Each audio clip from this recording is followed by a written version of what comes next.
Many teachings in the Bible have remained hidden, or the true meaning of them has been kept hidden. And in this video, we're going to break down 4 of the most powerful teachings in the Bible that we have heard, we see, but we don't understand the secret meaning and what it means for us harnessing the power of consciousness so we can truly manifest and attract whatever we want into our life, basically by having a spiritual awakening to our true powers. So my name's Jake, and let's dive right into this video.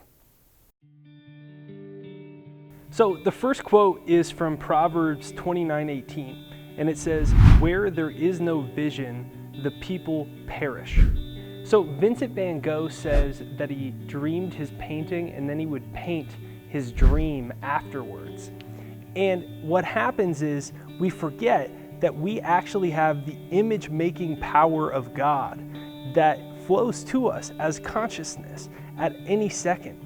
And when we realize that almost nobody is thinking of what they really want, then we go to this really interesting idea where you basically say, well, if I could take control of my mind and I could build the pictures of what I want and I could hold those pictures in my mind, then I could attract them into my life. Without vision, the people perish. And that's why the greatest creators in the world, Van Gogh himself saying that first he would dream his painting and then you can materialize it as an outer circumstance in your life. But it starts by building a spiritual prototype in a higher dimension.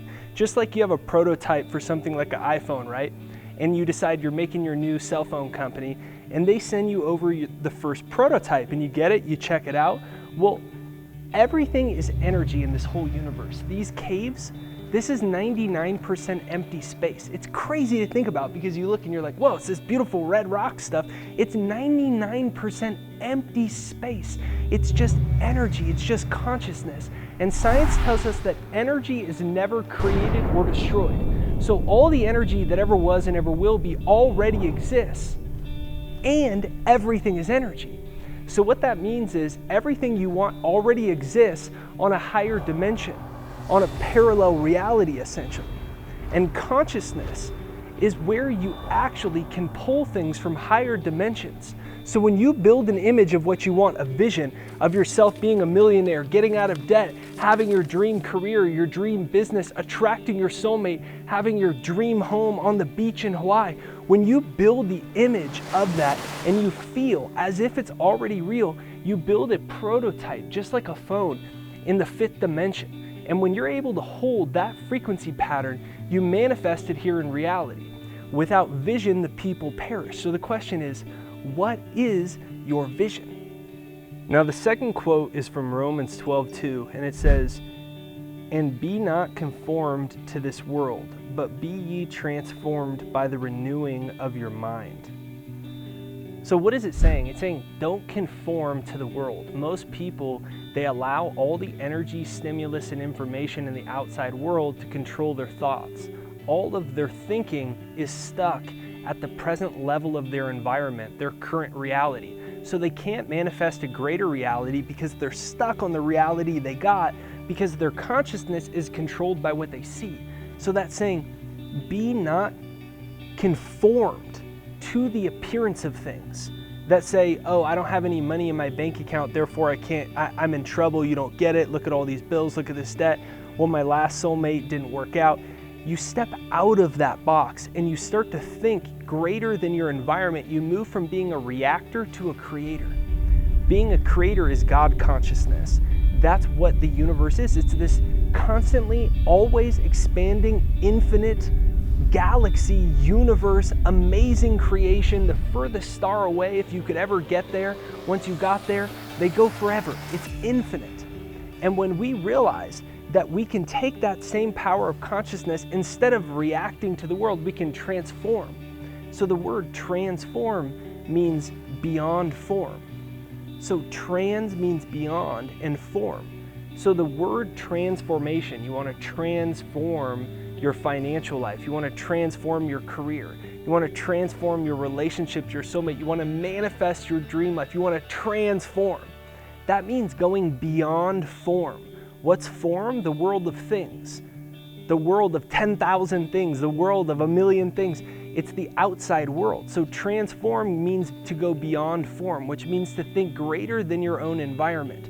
Be not conformed by this world, but be renewed by creating a greater vision of who you can be and what the universe really wants you to be, if you're brave enough. So the third quote says, "The natural man does not receive the things of the Spirit of God, for they are foolish to him, nor can he know them, because they are spiritually discerned." 1 Corinthians 2:14. So the natural man cannot know the Spirit of God. What this is saying is, when we are attached to the world of form, when we are being conformed by the world, we've become natural.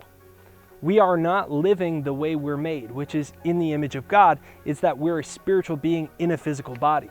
And what this quote is saying here is that when we are attached to ourselves as a physical body in a physical world, our thoughts, our feelings get controlled by the natural world, then we don't realize the truth is that we can be in this world but not of it.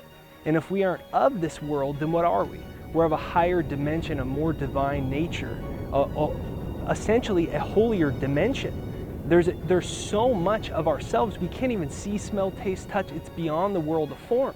And when we realize this, we tap into that powerful universal force. And that's how we can truly manifest what we want, create the life we want, because we attract what we are. And what we are, when we realize we are not natural, we're a spiritual being, we're divine, we're made in the image of God, then all of these powers of creation here in third dimension become available to you in your life. So the fourth and final quote says, "Fix your eyes not on what is seen, but on what is unseen. Since what is seen is temporary, but what is unseen is eternal." Corinthians 4:18. And I want to focus your attention on the first part of that sentence. Fix your eyes not on what is seen, but what is unseen. Because everything is energy. Like we said, everything is energy. Alan Watts says you can't get wet by the word water. So you can call this God, you can call it universe, you can call it energy, consciousness. There is one originating source of this energy. And this energy flows to and through us. It permeates every cell of our being, every subatomic particle of this whole universe, in every single rock. And this higher energy, when we focus on that rather than what is seen, when we transform our awareness to a higher level of consciousness, what happens is we bring our awareness to the unseen. And the unseen is infinite in nature. So we take the entire power of God, the entire power of the universe, and we open ourselves to that. We become a cup to an infinite flow of energy that wants you to fly first class. It wants you to live in a nice house. Why do you think that God gave somebody the idea to eventually create your favorite car, but you're not supposed to have it because you're not smart enough to make enough money, or you're not worth it? God created all of it. God wants you to have the car you want, live in the city you want, have the view that you want, have your dream job, attract your soulmate, live with freedom, travel the world, be a photographer, an artist, a musician. It wants you to do that, but first we have to take the first step. Only those that go to the edge ever find out what they're really capable of. And that's what this is about, the unseen. So this is Jake with JakeDucey.com. And if you enjoyed this video, let me know in the comments, and make sure you hit the like button on this video on either side to send this out into the YouTube universe. Let me know what you think the best metaphysical teaching from the Bible is, the best teaching on consciousness or manifestation. Let me know in the comments. If I missed it, I'd love to know what yours is. And if you haven't yet, make sure you hit that subscribe button, that bell notification. The bell notification is what notifies you for new videos. YouTube's always changing their algorithms, so make sure you do that. Like, subscribe, bell notification, and be sure to check out my free success hypnosis right there down below.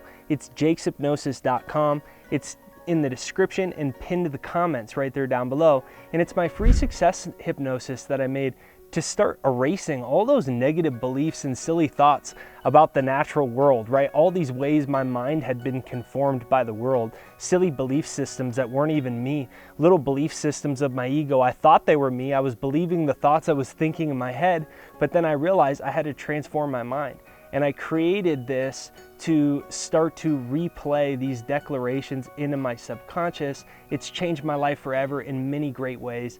It's free. It's right there down below in the description and pinned to the comments. So go ahead and check that out. Have an absolutely great day. Thanks for watching this video and let me know what you think.